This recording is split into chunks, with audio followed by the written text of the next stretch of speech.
Welcome to the ultimate data analytics roadmap for beginners. Want to become a data analyst? Follow this roadmap. Let's dive into Phase 1, building your foundations. Start with Excel. Learn the basics, essential formulas, and fundamental data handling.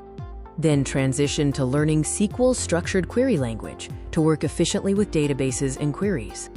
Next up, learn Python for more complex data analysis and powerful automation. Moving on to Phase 2, visualization and practical application.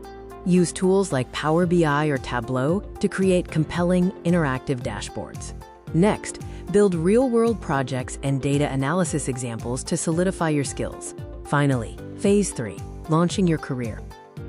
Prepare for interviews by polishing your resume and practicing common data analysis questions. Follow this roadmap and start your data analytics journey today.